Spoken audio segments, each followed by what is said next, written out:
Welcome, Pewter Report readers, viewers, and listeners to a brand new edition of the Pewter Report podcast, Energized by Celsius. This is the Bucs vs. Chiefs preview, and we will get into each and every breakdown, matchup, everything you want to talk about with these two highly coveted teams. But first, just want to wish everyone well and hope everyone is doing okay during Hurricane Ian. Obviously, it hit part of the Tampa Bay area, and obviously a lot of devastation over in Naples and Fort Myers and Punta. So our thoughts and prayers are with them. I'm your host, Matt Matera. Joining with me is the face that runs the place at pewterreport.com. It is SR Scott Reynolds. Scott, how you holding up? Any damage to the house? How we doing? No, thankfully everything turned out okay here at the Reynolds household. And certainly, like you, echo my thoughts and prayers to everybody that was affected by Hurricane Ian. Just a devastating storm, and it stinks, right? Because you're happy that your house was spared, that the Tampa Bay area didn't take a direct hit. That I live in Wesley Chapel, you live in Tampa, and by and large, we just had some high winds, not even a whole bunch of rain. But then you see the devastation to the south, and you know that there's just some great Americans, great Floridians, great Buccaneer fans in that area, and so your heart just goes out to them when you see on social media and on the news these devastating images of just destruction, and it makes you really appreciate, how blessed we are, and it makes you want to help those in need. And I'm glad for the Tampa Bay area and for Buccaneer fans everywhere that this game can still be played at Ray J. And sports has always been an escape for people. Right. It's something to look forward to. It's something when the world is closing in, when our relationships aren't going right, when politics has got us pulling our hair out, and all sorts of things, right? When your workplace isn't happening, when your kids are, driving you crazy, whatever it may be. Sports is kind of that escape, right? We want to win. We want to feel like when we've been wronged or when we've lost in different areas of our lives, we want that win, and I hope that the Buccaneers can deliver a win for not just themselves, but for the Buc fans everywhere, for the state of Florida, because it's been a very trying week for sure. Yeah, it really has, and you absolutely hit the nail on the head just with the the devastation. Our hearts go out to everyone, and Tom Brady pretty much said what you were saying about how sports can bring people together, bring communities together, and I thought Todd Bowles said it very well too, where obviously the Bucs were practicing in Miami this week to escape the hurricane that was supposed to hit the Tampa Bay area. Yeah. And he said, you almost feel guilty. You feel lucky and blessed that, you're able to get out of there. But you also feel a little bit guilty because you're thinking about the people that weren't able to evacuate from Tampa and the other areas that we talked about. And, at the end of the day, you can't save the world, I believe is what Todd Bowles said. That's so, right.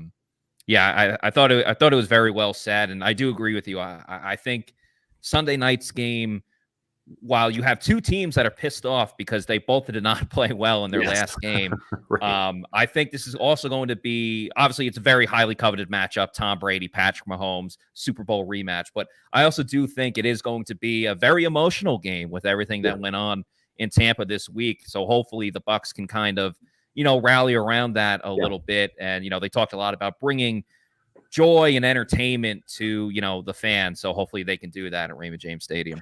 And also at the same time, play a little bit under control, right? That's one of the things that Todd Bowles was talking about when he did address the media this week. And that's coming out to a faster start, not just on offense, right? But on defense too, because 20 out of the 27 points that have been scored against the Buccaneers have come on the first drives, right? When you look at the field goals by the Saints and the Cowboys, right? And then the 14 points that was essentially the first two drives against the Packers. But that's kind of Bowles' point is we got to get up to faster starts. And even though the Bucs defense has played well in so many areas, still leading the league in scoring defense, still I believe third with the amount of sacks, in the top 5 with takeaways. Still doing exceptionally well, top 5 in terms of third down defense. Matt, it's just one of those things where they can do better, right? And if they had held the Packers to just 10 points rather than 14, they would have won that game. As crazy as it sounds, I mean, scoring is down across the league. This is not just the Bucs defense playing better. It's a lot of teams' defenses playing better. And a lot of offenses aren't playing up to snuff either. And I think what I pointed out in my 2-point conversion, which there was a delay of game for that too. I was dealing with my wife actually having an appendectomy. She lost her appendix on Saturday. Then the Bucs game on Sunday. Then the hurricane this week. So it's been.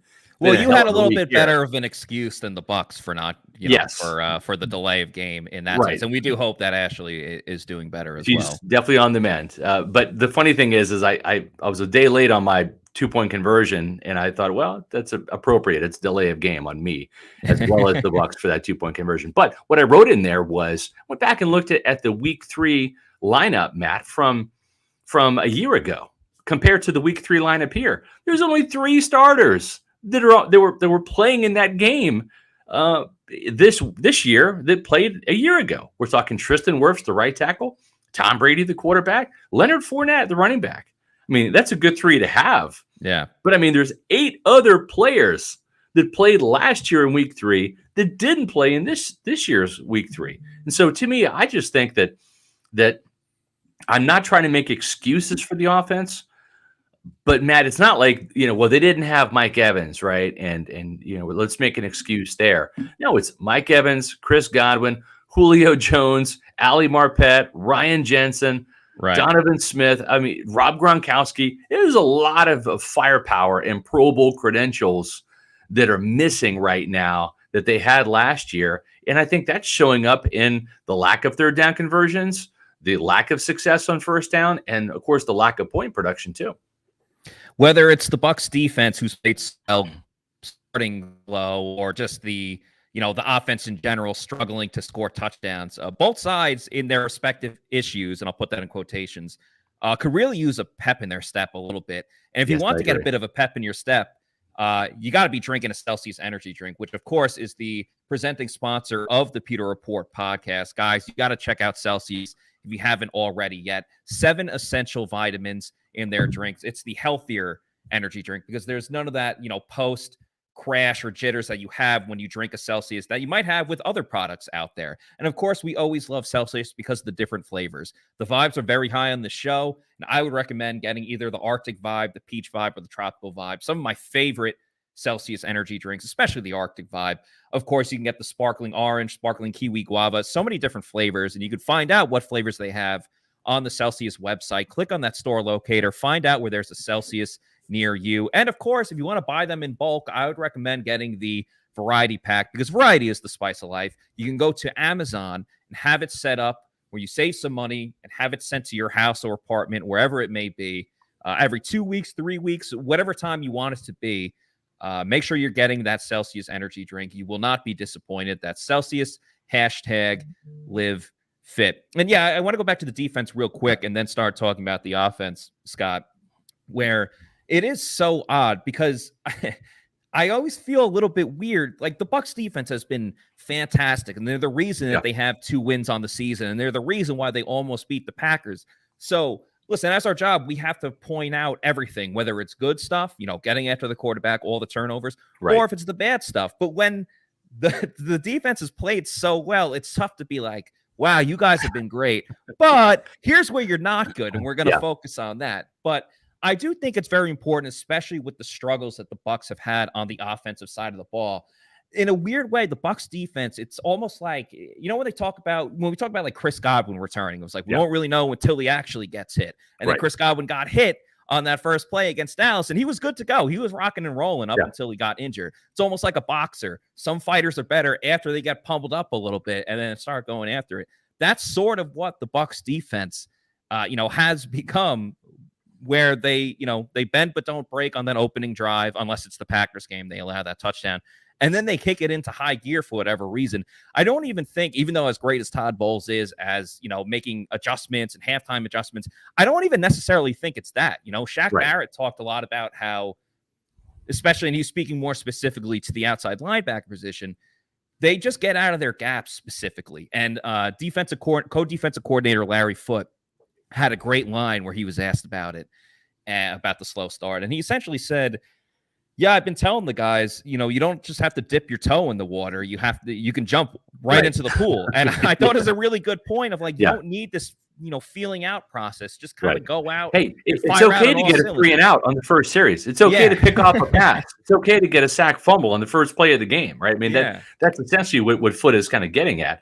And I agree, Matt. I mean, when, Todd Bowles is all about winning. And I thought he struck in his post-game comments a great tone, because I was here for the Tony Dungy years, and there was a double standard. And I wrote about that also in the 2-point conversion, about how the defense was held to such a high standard. It was 17 points or less, right? The Bucs could not give up more than 17 points on defense because the offense just wasn't that good. That's what they had to do if they wanted to win. But Tony Dungy never really held the offense to the same standard. It wasn't like, hey, you guys have to score 21 points per game, right? It was always on the defense, and Dungy was a defensive-minded coach. And I think he was a little too hands-off from the offensive standpoint. And that really caused some division in the locker room. I mean, Chidi Ahanatu and Trent Dilfer did not like each other for more than a minute, and I appreciate Todd Bowles coming out and basically saying, hey, Russell Gage, did a great job with the 12 catches and the touchdown. But I mean, really, if I'm being honest, the fumble washes all that away.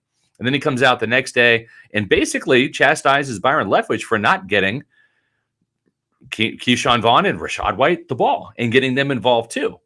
And so I like the fact that Bowles is saying, I'm not just going to come out and praise or chastise my defense. I'm a head coach of this football team. I'm going to let the offense know too that there's also a standard. The standard's not just on the defensive side of the ball. And he made it clear, even though we didn't have the weapons, yes, the weapons would have been nice, but even though we didn't have the weapons, still should have won that game. And without those turnovers by Perryman and Gage, they probably put up enough points the way those drives were heading to where they might have been in position to win this game, where you're not needing a 2-point conversion at the end to send it to overtime. And lastly, Matt, he also made a point to let his defensive players know too, because I think Bowles is one of these coaches who uses the media to kind of drive a message home, especially with the advent of social media.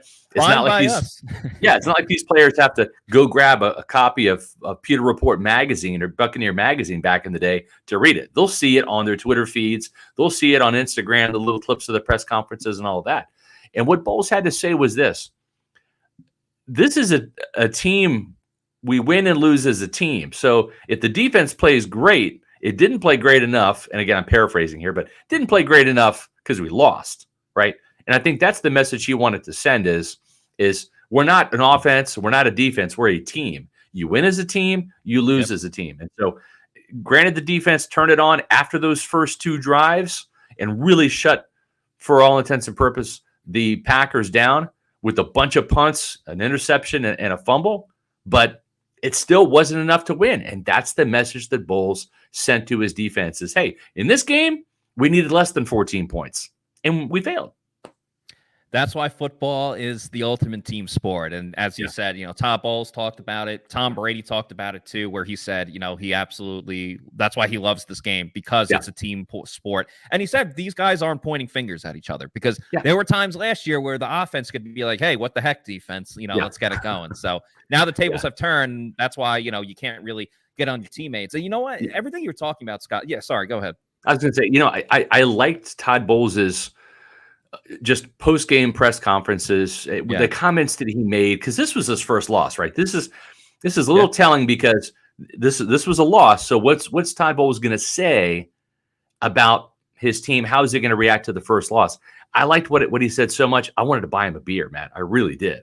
And if I'm going to buy him a beer, or you a beer, or anybody a beer, it's going to be a Pirate Republic beer. Why? Because they're the official beer of Pewter Report. And they taste fantastic. They're brewed out of Nassau, Bahamas, Pirate Republic.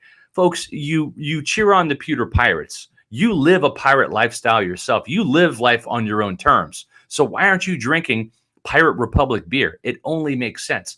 There's 3 fantastic flavors of beer that are now available in the Tampa Bay area, and they are invading the state of Florida.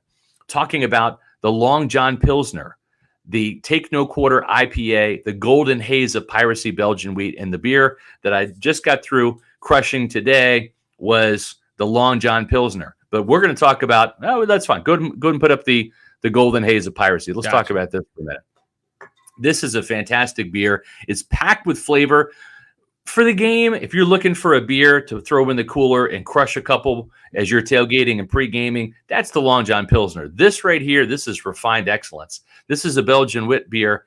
Malted barley and wheat together with Belgian yeast create a golden haze. White coriander and orange peel are added to the boil to accentuate a lively, sweet citrus flavor. Folks, this is the kind of beer you want to throw an orange slice in, squeeze it, drop it in, pour it in a glass, and it sets it off just fantastic. I encourage you with this weekend's games coming up, whether it's college football or the NFL, grab a 6-pack of Pirate Republic. You're not going to regret it. If you are a Pirate Republic drinker, let us know in the chat. We'd love to hear from you. But Pirate Republic is available at participating Total Wine and More, Lucan's Liquors, ABC Liquors, and Party Liquors in the Tampa Bay area. And we're pretty much at happy hour, so hesitate to I'm having one right now. A Pirate Republic. There you go, right on cue. And the last point I really wanted to make, Scott, when you were just talking about the defense, while it played really good, it still needed to be better because the 14 points was not enough. It reminded me a lot of times that you've told me, that you've told everyone watching and listening on the podcast about. Back in the day with the vaunted Tony Dungy defenses where, as you talked about, they carried the way. And even when they had like the best of the best defenses like that won them a Super Bowl, it turned into, all right, we're a great defense, but now you got to score on defense. Like he challenged Derek Brooks to score touchdowns. He challenged Warren Sapp to get after the quarterback and force those fumbles. And I think the Bucs defense, and we'll see how they look this Sunday against the Chiefs, another obviously very, very tough battle, a measuring stick game for the Bucs defense, whether they're great, whether they're elite. I think if they want to get into that elite category, they have to start, creating those turnovers and getting into situations where it's another pick six. I know Mike Edwards had one 2 weeks ago, or getting that ball and getting it so close into the opponent's territory that you don't even have to worry about Brashad Perriman trying to break a tackle before he fumbles. I think that's the next step for this Bucs defense, without a question. Well, and I agree. And Matt, you mentioned Brashad Perriman, and we just got the injury report. So let's pull that up real quick. And as it turns out, Brashad Perriman is one of the players that is listed as doubtful, actually the only player. So the only Buccaneer player that is out for this game is Akeem Hicks. That's no surprise. But Brashad Perriman with a knee and a hamstring injury, he didn't play that well last week, had the fumble. I thought he probably could have made a better play on a pass thrown into the end zone. Maybe the injuries were limiting him, but he is doubtful for this game. We reported that earlier. You had a story up on pewterreport.com. The other receivers, though, they're listed as questionable. So cross your fingers, Bucs fans. Russell Gage with a hamstring is questionable. He did not participate on Friday. Neither did Julio Jones. This was a rest day for him. So I know that a lot of Buccaneer fans are hopeful that Julio Jones can get back into action this week. Todd Bowles clarified his comments on today's conference call, Matt. He didn't say that he was healthy enough to play. He said he was healthier and the team held him out. So it's not as if he was ready to go last week and the Bucs said, no, you're not going to play. What they said was that, he could have played, right? But he was not healthy as he is right now. So they're going to wait and see how he does. And cross your fingers, he's going to be a game time decision. Also, Matt, could this be the week where Chris Godwin comes back into the fold? He's also listed as questionable this week. So Julio Jones, Russell Gage, and Chris Godwin all listed as questionable, along with Donovan Smith. So we're looking at some game time decisions here, but it does look like Brashad Perriman is doubtful for this game. Yeah, Todd Bowles really lawyering everybody with his specific verbiage and everything. I'll read the exact quote. What he said about Julio Jones. He said, "I didn't say he was healthy. I said he could have played last week. We wanted him to get healthier so he can possibly still play this week. He's done some limited things in practice and looked good. With Julio, it's all about how he feels the next 2 days as to whether he's going to play on Sunday. Sometimes he has setbacks, sometimes he doesn't.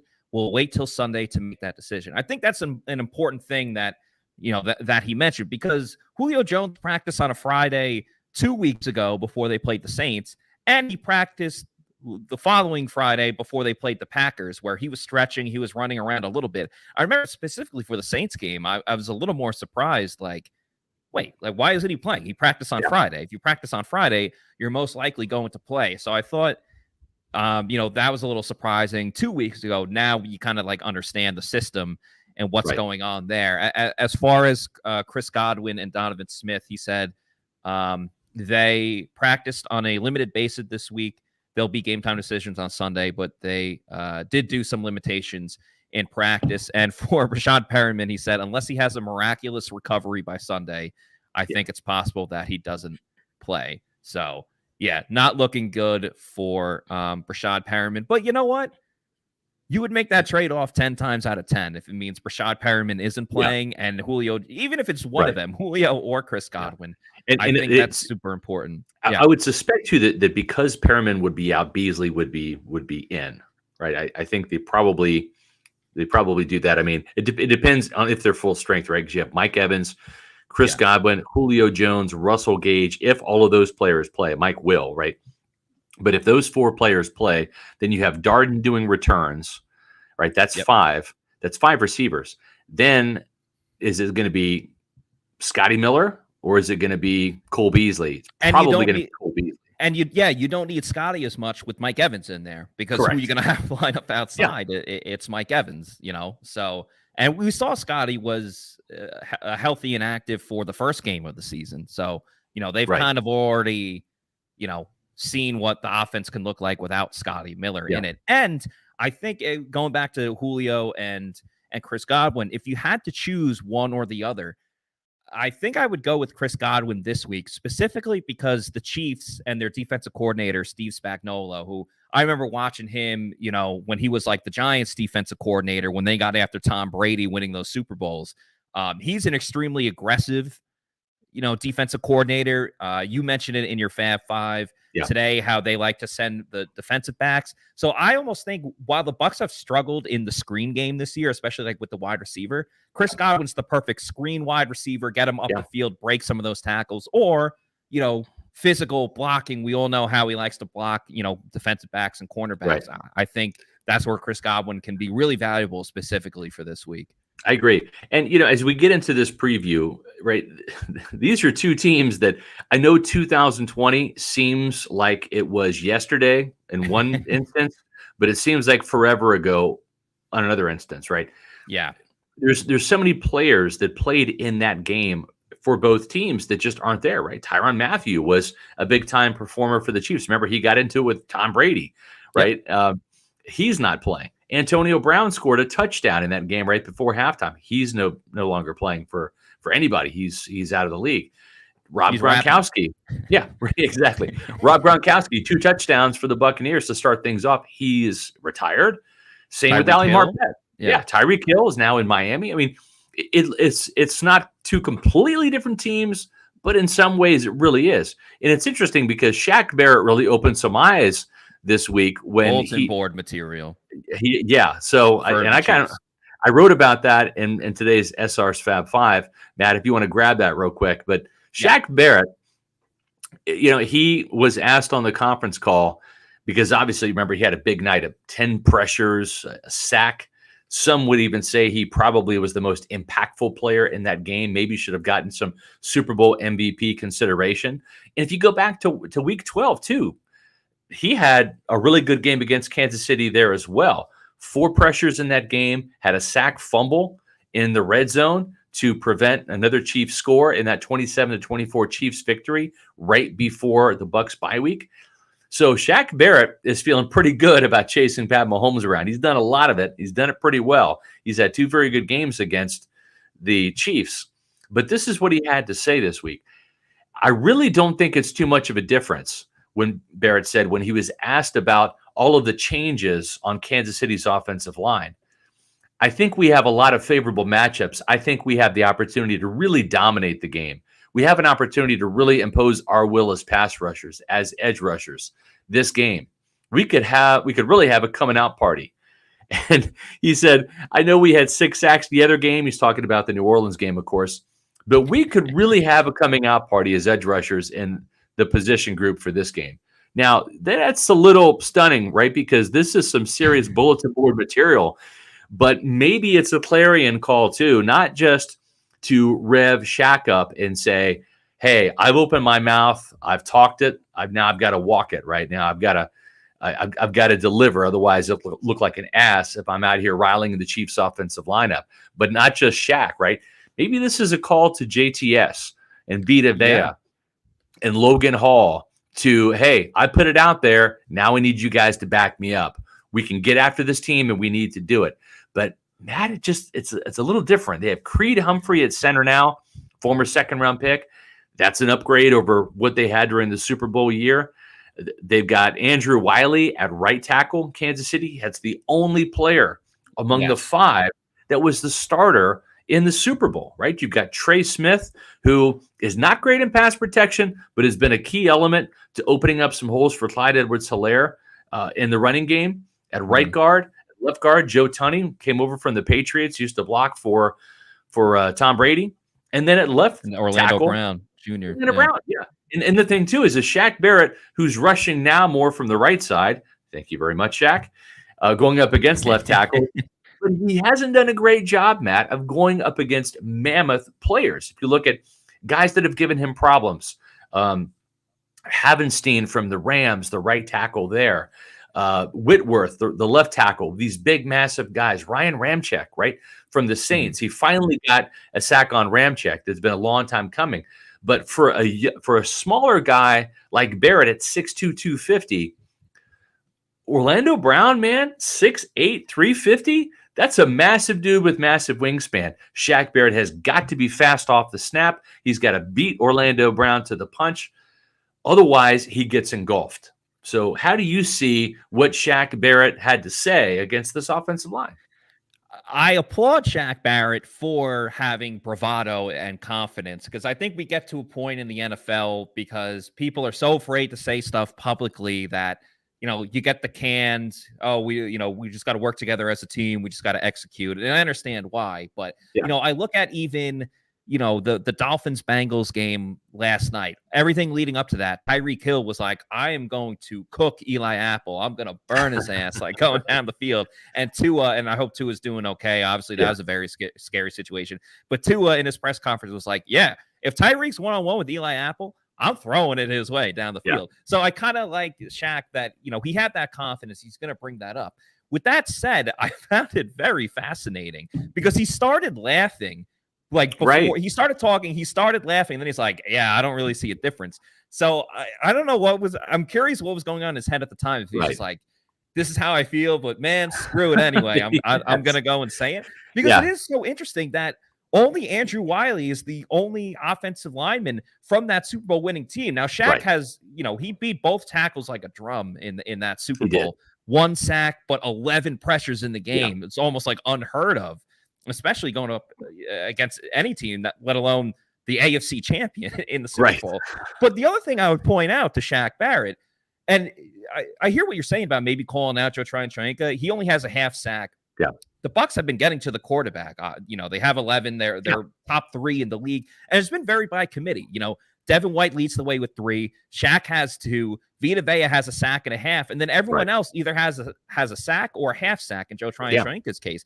But on the flip side of it, with the Chiefs only been sacked twice all season, Scott. So we're talking about a better offensive line and an elusive Patrick Mahomes, which you already knew about, but they're protecting Patrick Mahomes. So to say that this is going to be the coming out party when you had the 6 sacks against the Saints and the pick 6 and the 5 turnovers, whatever it was, to say it's a coming out party, I can't disagree with. But again, I will applaud his overall bravado and confidence. I love the bravado. I love calling a shot. I'm all about that. I love the swagger. And the thing is like Shaq usually doesn't do this, Matt. You know what I'm saying? He's a mild-mannered guy. He's a cool cat. He usually doesn't do this. So it really kind of raised some eyebrows when he did it because it's not usually in his nature. And that's why I almost wonder if this is more for his young teammates, Logan Hall and JTS, to, hey guys, saddle up, like we got the shootout at the OK Corral at 8:20, and we got to mount up and bring some firepower. And if that's the case, I love it. The one thing I will say though is despite being pressured, and I want to say if my numbers are correct, being pressured 44 times out of 53 pass attempts, and that includes pass attempts, scrambles, which were called run, or I should say called passes before Mahomes scrambled, and the 3 sacks, right? 44 pressures in the Super Bowl against Patrick Mahomes, yet the Bucs only sacked him 3 times. That shows you how elusive he is. That shows you how he can make plays with his feet, get rid of the ball, etc. So it's hard to sack Patrick Mahomes. As you pointed out, Matt, only 2 sacks already in 3 games, right? And I'm just saying, like, the coming out party, that's some bold words right there, because I don't know that you're going to sack Patrick Mahomes 6 times. The coming out party was against the Saints. Yeah. I don't think it's going to be against the Chiefs. I think if they get Mahomes on the ground 3 times again, they're going to be fortunate, just because this guy does such a good job of either getting away from pressure or getting the ball out of his hands. And he makes plays that only Patrick Mahomes makes. I mean, you talked about the sacks and the pressure they got in the Super Bowl. They could have had so much more, but Mahomes just did Mahomes things. And, just going back to that Super Bowl real quick, like, you couldn't ask for a better defensive game from the Bucs. They only allowed 9 points in the win. The Chiefs did not reach the end zone. It was a tremendous job by the Bucs defense. It was as good as it gets. It's almost like, winning the jackpot if you're going to play the slots at the Tampa Hard Rock Casino. Just the way you like it. Me and my wife decided we'll have some fun. I was playing a 2-cent machine. 6 bets in, I hit a jackpot. $117,000. Hi, my name is Tara, and I won over $500,000 playing slot. I do this full time, and I would not change it for the world. I'm Gloria. I won over $2 million at Seminole Hard Rock Casino. I went and bought a bunch of jewelry. My name is Mike, and I won over $350,000. I love playing baccarat because it hits different. When you pull in that car and you flip over that 9, beating that 8, can't miss. I'm Jimmy. I won $500,000 in a slot tournament at Seminole Hard Rock in Tampa. Even a blind squirrel can get a nut sometimes. My name is Philip, and I won $215,000 on Blazing Sevens. Put my last $40 on the table. Next thing you know, bam, $215,000 jackpot. I hit that bad boy. I didn't realize how much it would change my life. You only live once. Have fun with it, right? Anybody can win at Seminole Hard Rock in Tampa. Never know when you can win big. Make sure you're playing at the Seminole Hard Rock in Tampa, where we will have a couple of live Pewter Report podcasts. Yeah. So keep on the lookout for that. Yep. And speaking of Pewter Report live, well, guess what? We got a game in Tampa, and we're going to be live at the Walk-Ons in Midtown Tampa for our awesome pregame show. It's the Celsius Pewter Report Tailgate Show, presented by Age Rejuvenation. Live at Walk-Ons. It happens 2 hours prior to kickoff, whether it's a home game or an away game. So the home game this week is going to be at Walk-Ons in Midtown. If you haven't been there yet, it's just down the street from the stadium. It's a great place to go, either before the action on Sunday night, or you know what? Don't even wait till Sunday. Go watch some college football there tomorrow. They've got 2 great locations for Walk-Ons, a Midtown Tampa location, what we're talking about, and then the Wesley Chapel location. And that's over there across the street from the Outlet Mall in my neck of the woods up here in Wesley Chapel. It's called Lutz, but it's really right on the border there. And you want to make sure that you stick around, because the festivities, right, the Pewter Report Tailgate Show starts at 6:30, and that's going to take you all the way up until game time. And that's when Pewter Game Day kicks off. Matt Matera and Casey Hudson live at 8:20 with live in-game analysis. So where can you find the action? Pewter Report TV. That's our YouTube channel. You can check out Pewter Game Day. And also, for the best Bucs coverage, make sure you're checking out our content on pewterreport.com. We've had record traffic this month thanks to you, Pewter people. We love you. Thanks so much for joining our content, or I should say enjoying our content, and joining us for the Pewter Report podcast here on Pewter Report TV on our YouTube channel. But you can follow us on social media outside of YouTube at Pewter Report on Twitter, Facebook, and Instagram. And we've had some great content. SR's Fab 5 is up, getting ready to put up our Pewter predictions and preview for the weekend. And we've also got the latest injury report, too. So a lot of great content on pewterreport.com. Very, very true. Now, getting Bucs fan going up against Patrick Mahomes and the Chiefs. We talked about the offensive line, Shaq Barrett's comments. Obviously, stopping Patrick Mahomes is probably, I'm not even going to say probably, it is priority number one. But in terms of everyone else on the Chiefs defense, they're still getting a lot of production out of Travis Kelce. And I was very curious with the Chiefs this year, not just because they're playing the Bucs this season, but, they are a very captivating team that people like to watch.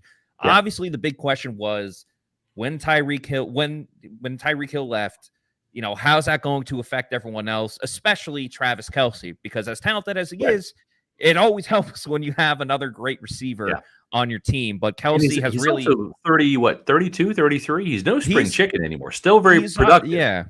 He's up there. A little bit in age, but I still think as far as receivers, running backs, everything goes, I think that number one plan outside of getting after Patrick Mahomes is covering Travis Kelce. And I'm curious if it'll be Levante David again. We saw him do that a lot. So that kind of like allows Devin White to either, I don't want to say, he'll probably go up against Clyde Edwards-Helaire, as you pointed out in the Fab 5, little LSU on LSU. Yeah. That's always very fun. But that matchup is really what I'm looking for, because I feel good about, Carlton, against Juju Smith-Schuster and, Marquez Valdes-Scantling. He burned the Bucs on the Packers 2 years ago in that home game. But again, long term, I don't see him, killing the Bucs in that aspect. I really think it comes down to Kelce, how they defend him. Yeah. And I think we saw a lot Aaron Rodgers last week.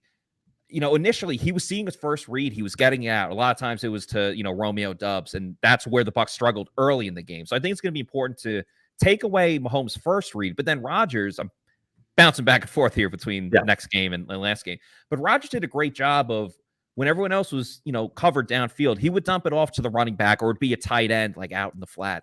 And Mahomes loves to throw that ball underneath to, Edwards-Helaire. And Edwards-Helaire has done more damage, in my opinion, like as a receiver than he has a running back. So he really has become that complete running back that Andy Reid hoped he would be, that it can be a factor on all three downs. Now, I will say this. He does have 116 yards rushing. It's a healthy 5.3 yard average. He does have one touchdown, and this is on 22 carries, but one of those carries was 52 yards. So that's almost half his production. At the same time, you can look at that one of two ways. Well, he's only averaging about 2.3 yards per carry, with taking away that run. But at the same time, it shows when he does have a crease, the explosiveness and the speed that he has to break off a big play. So it's a little bit of a double-edged sword there. You have to look at it and say, he's not like Barry Sanders, right? He's not nearly as talented, but that's how Barry was. Barry would sit there, and I watched Barry an awful lot, cover him when he was destroying the Bucs defense, even when they were the Tony Dungy defense and really good. You'd hold Barry to 2 yards, 1 yard, minus 1 yard, 4 yards, and then a boom, 80-yard touchdown run, right? That's just how he was. And I don't think that Clyde Edwards-Helaire is that dynamic, but Matt, you bring up a great point in terms of him in the passing game. He really has shined as a receiver. He's the third leading receiver right now behind Travis Kelce and Juju Smith-Schuster, who is that kind of new number one. Edwards-Helaire right now has got 12 catches on the year for 115 yards. That's a healthy 9.8 yard average. That's almost a first down every time he's touching the ball. And he's got 2 touchdowns through the year. Yeah, Scott, I think the best way to sum it up is, you look at his stats from last game. He had 7 rushing attempts for 0 yards, an absolute donut. So we're talking about being a non-factor in the run game. As far as last week, where on the flip side, he had 5 receptions for 39 yards and a receiving touchdown as well. So obviously doing everything in the passing game.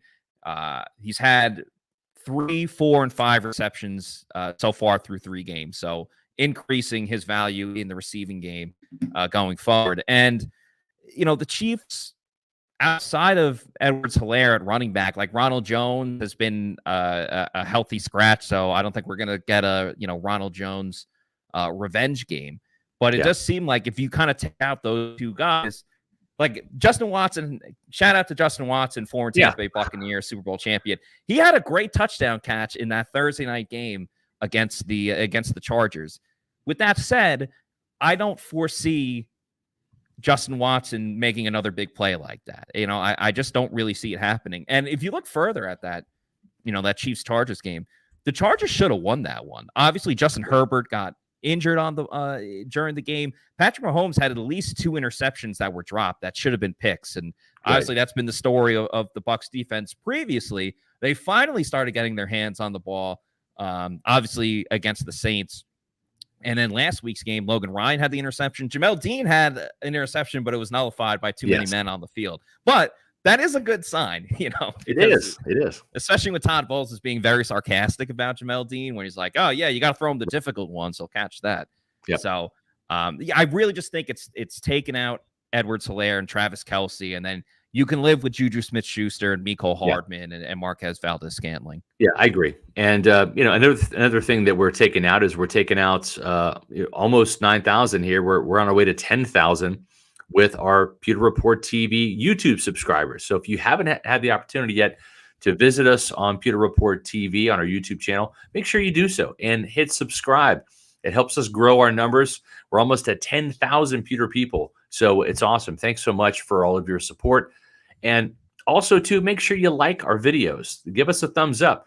When you do that for any of our Pewter Report podcasts or any of the content that we produce on pewterreport.com, it helps our YouTube algorithm. It gets us in front of more awesome Pewter people like you so we can help grow our audience. And we greatly appreciate all the support that we have been given. When you look at this Chiefs defense, it's really interesting because it's a very young secondary, especially at the cornerback position. And if these old graybeard Buccaneer wide receivers can get healthy, right? Julio Jones, who's 33, and Chris Godwin, who's an old man. What is Godwin now? 25, 26? I think 26 to 27. If these guys can get healthy, I think they can take advantage of some of the youth and the inexperience here that the Chiefs have to offer. But I will say this. One of the players that I liked coming out in the draft process that really has made an impact is their slot corner. That's Ladarius Snead. He's a big guy, and usually you don't see bigger corners in the slot, but this is kind of the way the NFL is trending a little bit. You're seeing bigger wide receivers in the slot now. Cooper Kupp is a prime example right there in LA. The Bucs will even use Mike Evans on occasion in the slot at 6'5", right? But Ladarius Snead, 6'1", 192. He's got a forced fumble. This year, he's got a fumble or a one pass breakup, but he also has 2 sacks. And that's one of the things that Steve Spagnuolo likes to do is blitz the nickel corner. And that's something Todd Bowles likes to do also as well. Blitz from the nickel, whether it's a safety, whether it's a corner, etc. And Ladarius Snead, when he came in to the league as a rookie in 2020, he had 2 sacks. He had a sack last year. Through 3 games, he already has 2 sacks. He was getting very involved, not just in pass coverage, but also in pass rush. And this is a player who's still looking for his first pick on the season, but he did have 3 as a rookie. He had 2 last year. He's a player that, whether it's a pass rush situation or a pass coverage situation, in the slot, he can hurt you. Now, is he going to be covering Chris Godwin in the slot or Russell Gage in the slot? We're going to find that on Sunday. But Ladarius Snead is probably their best overall cornerback right now that's healthy on the team. Yeah, I would say so. And I think there's a huge drop-off, and no disrespect to Russell Gage, but Chris Godwin versus Russell Gage, there is going to be a difference in the production and, what you're going to get from them. Again, I would love Chris Godwin for this game, and it'll be a tough battle against Snead. I know in the Fab Five, you had Gage against Snead. I believe you gave the advantage to Snead in that situation. Yeah. I can really just picture, again, like a blitz off the edge, screen to Godwin, 30 yards up the field. That's how we started his season. That's right. Against the Cowboys. It was, not exactly a similar play, but it was similar in terms of screen. And I just think it's important for the Bucs offense in general to listen. I understand it's all new people, but eventually it has to start gelling together. There has to be that continuity coming up. And you're not trying to rush Chris Godwin back by any means. But I really think, especially this young group, and it's funny because they're not exactly the same to the Bucs secondary, but because it's such a young group, you can't help but try to make the comparison to the Gravediggers. And that's essentially what, the Bucs were, especially when they won that Super Bowl. So there's something about a young DB room just flying around. We can kind of relate to it because we saw it with the Bucs, but we've also seen, those battles in training camp, and they still go towards Mike Evans and Chris Godwin in that situation. So I really do think if the Bucs, and we'll see how they do running the ball, but I really do think if they just hammer home that play action and, fool some of the linebackers and especially some of the secondary, if you're going to blitz Snead or just, maybe having your eyes in the backfield a little bit too much versus your opponent, I really think that's somewhere where the Bucs can take advantage of. And I agree. Let's not forget. It's always a gamble, right? When you blitz Tom Brady, especially it's a gamble, because if you don't get home, and listen, the Chiefs have got a very good defensive front. Joe Cullen, who, I know from his days when he was the defensive line coach here in Tampa Bay under Lovie Smith, he's coaching that front right now. They still have Frank Clark. You've got a fantastic player in Chris Jones, one of the best interior defensive tackles in the game. They brought in Carlos Dunlap. He's got a couple sacks. So does Jones. So there's a lot of of Bucs to sign him, by the way. I know. I wanted them to sign him when he was a free agent. 6'6", 277. He's an older guy, but he's a situational pass rusher. George Karlaftis out of Purdue is their first-round pick. So they've got a stable of guys up front that can maybe cause some problems for this young and inexperienced line. But, Matt, if they don't get home against Tom Brady, he can make you pay with the blitz, especially if he's got his complement of wide receivers out there on the field. And by that, I mean a guy like Julio Jones or Chris Godwin to complement Russell Gage and Mike Evans. But if you're going to do any gambling, the place to do it is at MyBookie. And I'll tell you why. You know why? You know football, right? And you pick winners all the time. So why not get paid for them at MyBookie? Matt, I've been gambling at MyBookie for, 5 years now, I think. As long as this partnership has been going on, which I think is in year 4 or 5, I love MyBookie. I love the navigation on the app. I love the prop bets that they have. The layout of the website, whether it's on the app or whether it's on my desktop, is top notch. So you can bet single game spreads. You can bet money lines. I like the money lines. Or you can parlay multiples together to increase your payouts. Low contest entry fees, over $500,000 to be won. Make it so you don't have to be a pro gambler to have fun. Getting started is easy. Just go visit mybookie.ag and use the promo code Pewter on your first deposit to secure a double deposit bonus. That's right. Use promo code Pewter to get your first deposit matched dollar for dollar all the way up to $1,000. MyBookie is a proven sports book that makes it simple to bet and win.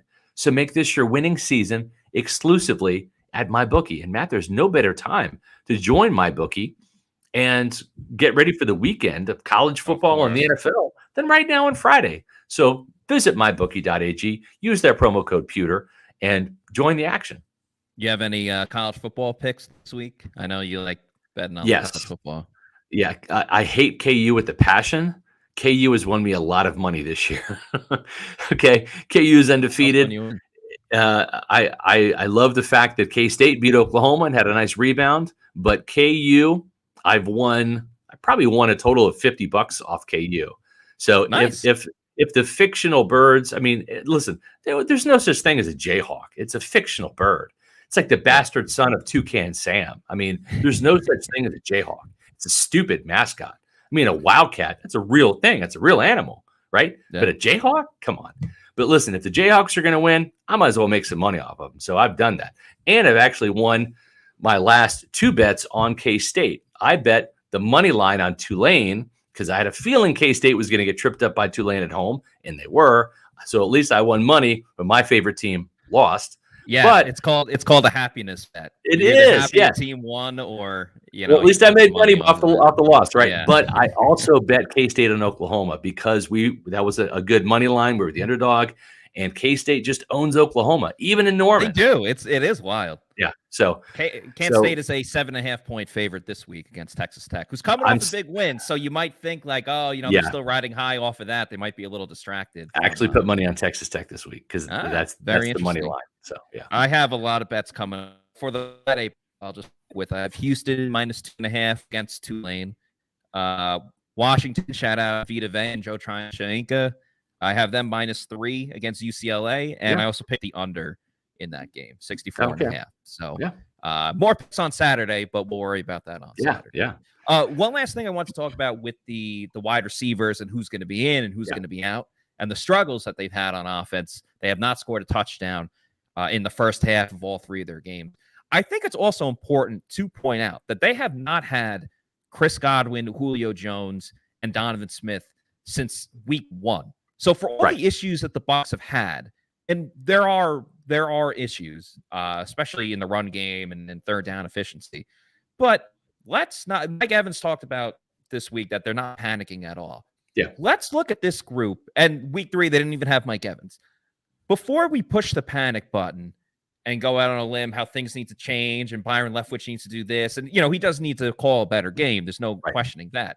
Sure. But let's get through at least 3 or 4 games where you have not even Evans, Godwin, and Jones, at least just Evans and Godwin or Evans and Jones. Let's not push the panic button. I agree. That's all I'm saying. We're talking 17-game season, right? Yeah. We played 3. There are 14 games to go.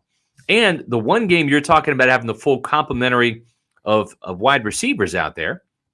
They won that game by 16 points, did they not? I mean, that was a 19-3 win in Dallas. And Ryan Suckup missed a gimme field goal, right? So it should have been 22, correct?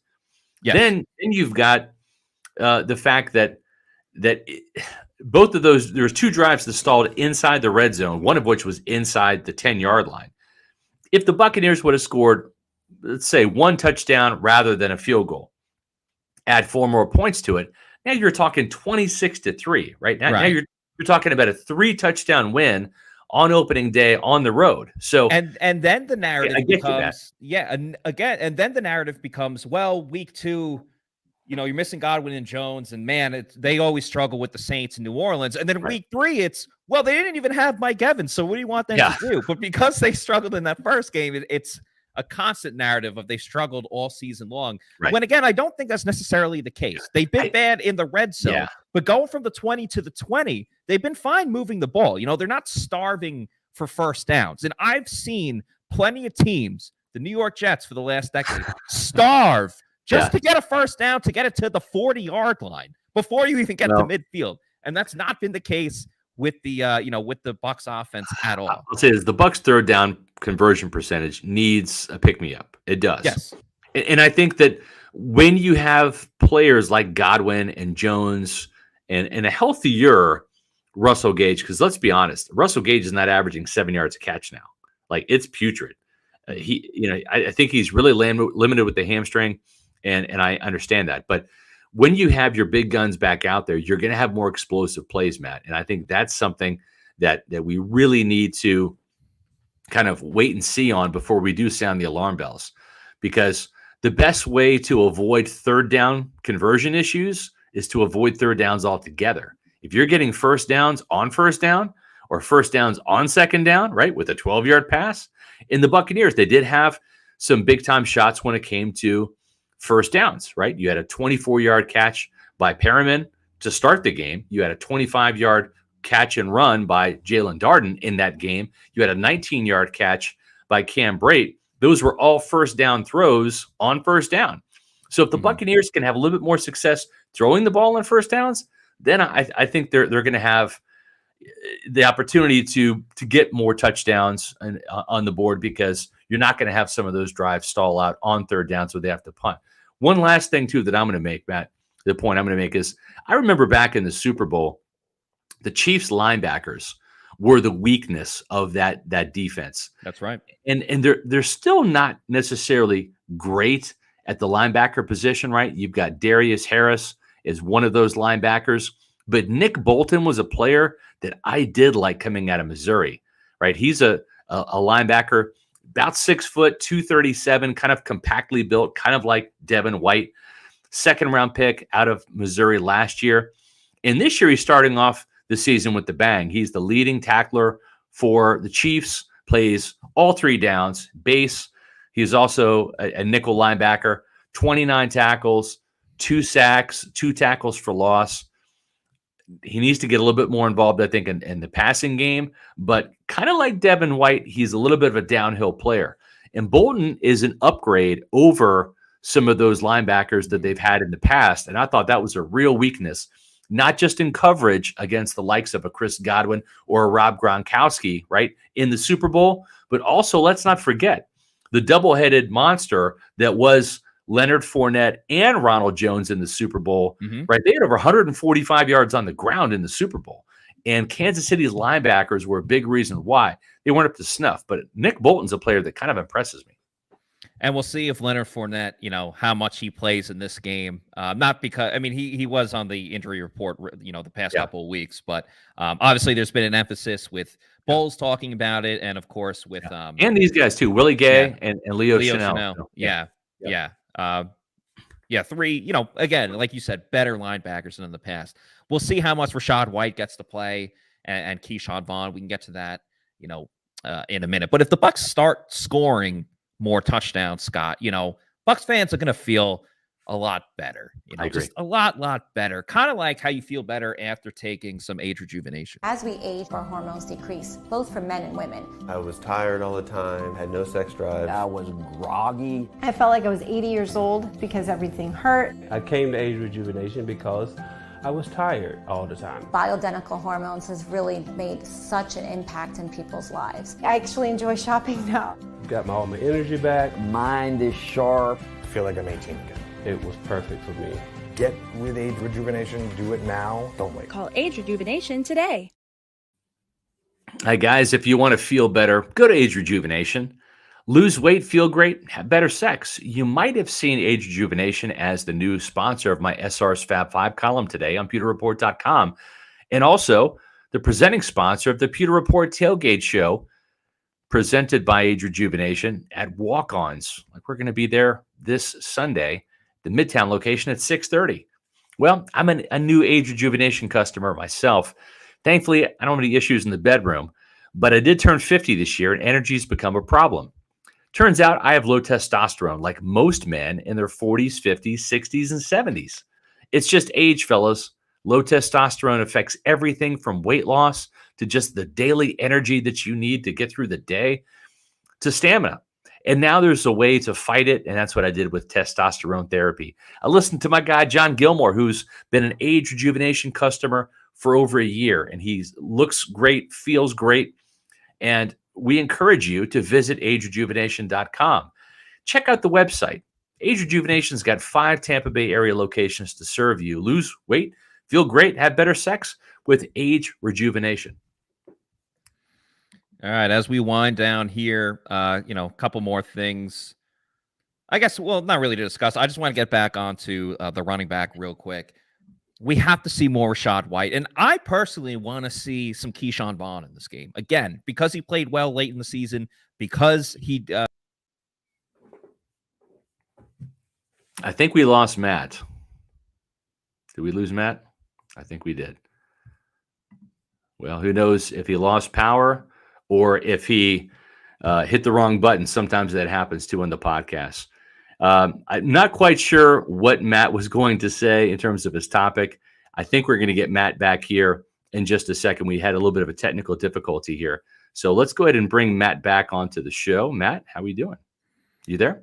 Yeah, better now. I didn't know what happened for a second. I was about to talk about the running backs and how I want to see more of Keyshawn Vaughn, and then I was waiting to hear. Yeah, and then it just I don't know what the heck happened. It said on the thing though it wasn't my fault. So I appreciate my laptop and StreamYard actually saying it wasn't my fault. But all I really want to say is that I was just so surprised that he got no snaps a week ago. He did some teams. Not trying to hype up Keyshawn Vaughn in football. That's great. Hey, good comment's a good comment. No argument there. But I just think with his experience and with the little amount that we've seen Rachaad White, and Rachaad White did beat out Keyshawn Vaughn in training camp and the preseason. But that's not to say that Vaughn had a bad preseason by any means. So I don't know. I just think if White, who has already made a mistake with dropping that pass to New Orleans, he hasn't had too many rushing attempts. They haven't really been successful when he has ran the ball. Why not split it up with Fournette obviously getting most of the carries, but why not split it up with White and Vaughn versus just White? Now, if he pops off early in the game, sure, ride those coattails until, you need Keyshawn Vaughn. But I just think, if we've seen the White that we've seen from the first 3 games, give Keyshawn Vaughn an opportunity. That's all I'm saying. I know. He thought he ran his ass off in the preseason, caught the ball better in training camp. I'm with you. I want to see what this guy can do. He's in his 3rd year. They're going to have to make a decision on Keyshawn Vaughn next year. Might as well get him involved early. It's a long season to go for Leonard Fournette. Listen, folks, we do appreciate the fact that everybody's hanging in there on a Friday and joining us. Usually we have Pewter Report podcast Monday, Wednesday, and Thursday. We've had to condense some ads and we've got some sponsors that foot the bill for this show and allow us to bring this show to you. We appreciate your patience through those ads, and we also hope that you genuinely support the advertisers that sponsor the Pewter Report podcast. And also, it's an hour-long show. We spend a couple of minutes on each sponsor, so it's not like you're not getting any Bucs content. If you don't want as many ads, if you want to pay for this podcast, you can hit us up. That's right. Yes, I don't really want to hear complaining unless you want to start paying us for. Well, we've talked for an hour. We've probably had about 5 minutes worth of ads. So here's what I'm going to say just to end the show. I'm grateful that this game is being played in Tampa for a couple of reasons. Number one, I do think the Raymond James Stadium crowd can really make a difference. I think that this is a Sunday night football game. The Buccaneers, they don't get too many of these, right? It takes Tom Brady to get as many primetime games as this team has gotten, Matt. When Brady's gone, we'll see how many primetime games this team gets. Right? You and I have been covering this team long enough, even the Jameis Winston years when you came on board. It was like 1 or 2 primetime games a year. Right now, it's one would be like a Thursday night game. Yeah. The Bucs do have one this year, but it's a little bit different when it's your own. That's going to be a hell of a game too, with the Baltimore Ravens coming to town and just a few. Very weeks. Excited for that one. Yeah, but I will say this. I'm excited for Sunday night's game. I think it's going to be great that they could still hold it in Tampa. Thankfully, the damage in the Tampa Bay area was minimal due to the path that the storm took. At the same time, too, it's going to be a raucous environment. Bucs always haven't played too well on Sunday Night Football, but thankfully it's not the Saints this time, so we'll see if they can handle business. The last time these two teams played each other was awfully fun at Raymond James Stadium with the Bucs beating the Chiefs in Super Bowl 55. We've got our Pewter Report preview and predictions up, folks. Go find out who picked the Bucs to win and who picked the Bucs to lose this week on pewterreport.com. We appreciate everybody tuning in today for another edition of the Pewter Report podcast. In addition to having our Pewter Report tailgate show, that's the Celsius Pewter Report tailgate show presented by Age Rejuvenation and Walk-Ons, followed by Pewter Game Day. We also have our Pewter Report postgame podcast coming up. That's going to be about an hour after the game Sunday night, followed by our next Pewter Report podcast. It's going to be on Monday, Matt. Hopefully, it's another Victory Monday. Yeah, we like those Victory Mondays. Those are super fun.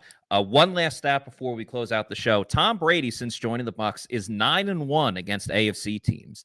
The only team that he lost to was the Kansas City Chiefs in 2020. But of course, as Tom Brady usually does, he avenged that loss by beating them in the Super Bowl. So just want to say we appreciate everyone watching and listening to this show.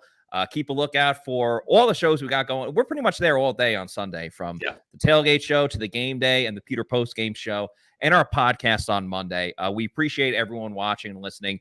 Again, hope everyone is safe. So for Scott Reynolds, I'm Matt Matera saying thanks everybody for watching and listening. We'll see you on Sunday for another edition of the Pewter Report podcast. Out.